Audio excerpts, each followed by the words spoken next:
everybody, and welcome to the Weekly Fix. As always, I am Neil. This week, huge news from Polaris. The new Turbo S Velocity is here. King of the Hammers starts today. And why is a man riding in freezing weather through Siberia? We will answer all those questions.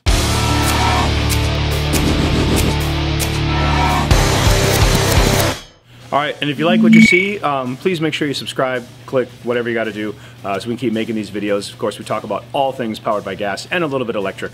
Also, make sure you pay attention on Instagram and Facebook because we're going to be doing a giveaway this week. We want to give a special shout out to Lightning Larry. It's his birthday. Happy birthday, Lightning.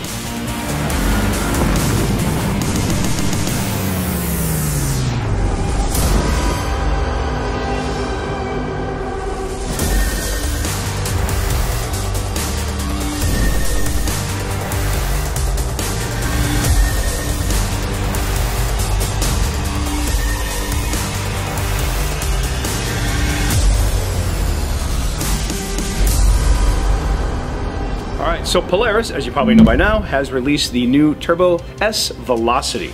So if you don't know the Turbo S, which came out last fall, this is their 72-inch beast, 32-inch tires, doors, roof, all electronics inside, ride command, dynamics from Fox suspension. The car is fantastic. So what Polaris has done is kind of stripped it down a little bit and are offering a more price-conscious version of that car. So to give you the price-conscious, you're looking two-seater $25,399 and a four-seater $28,399. So about $3,000 to $4,000 less than the Turbo S itself. So only comes also in the titanium metallic, which if you know that color from years prior, that's their black and gray, which is a great color. So taking the Turbo S and taking off what the Velocity does not have, we stripped the electronics. So this will run with Walker Evans 2.5 and 3.0 suspension, which is named Walker Evans Velocity, which is what the name is from. Still 25 inches of usable travel, still the same 32-inch tires, 72 inches wide, 16 inches of clearance.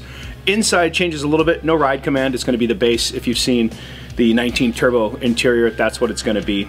And the fangs in the front grille do not light up on this one either, but of course, like all their options now, you can buy those and do that.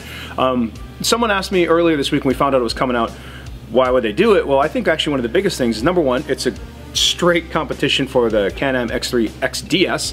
This one actually from Polaris is wider, bigger, so it's a pretty smart move. But also, I think this car is gonna appeal to the guy who wants to build, because instead of saying like, well, I already got the lower doors and I have a roof, maybe I don't have to do anything, this is more of a stripped down version, and the guys that we usually work with, all that stuff comes off anyways. So I think it's a great move. Actually, we're gonna see these in a few weeks, so I don't know about other dealers, but hey, if you're looking for one, get a hold of us, we'll love to help you out.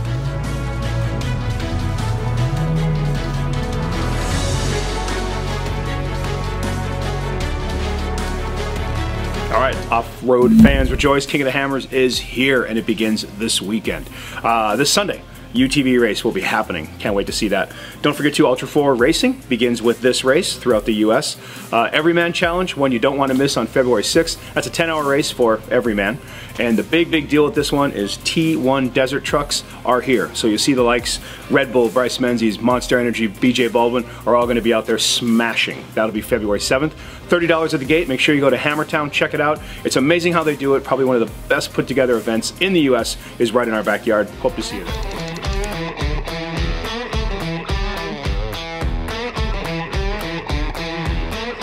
Alright, Swedish-built electric motorcycle company Cake is bringing their bike, the Kalk, to us here as a street-legal machine. Huge following over there, really popular bike, and it was originally a light off-roading machine. Now it's got the fender, headlight, horn, turn signals to make it this way. According to what they're telling us, will be highway speed friendly. I think it's going to be maxed out at 65 miles an hour, which could be dangerous on a California freeway, but in most places it should be fine. It has the massive 16 horsepower going, but the crazy thing is this thing only weighs 154 pounds, so it's like an e-bike, mountain bike.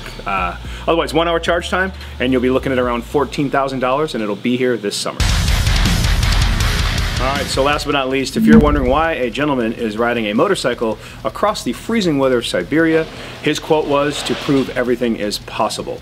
So quick shout out to our friends in the Midwest who are in a deep freeze all week long. Well, it looks like this guy would get out on his motorcycle and drive around it. So he's on a Yamaha XT660Z, which actually is not a US bike, but it's essentially a 660cc bike that he's riding.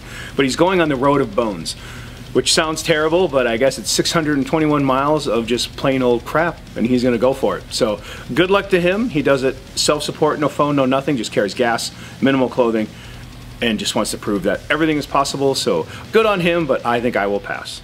All right, and to get you laughing into the weekend, we have our favorite clip of the week.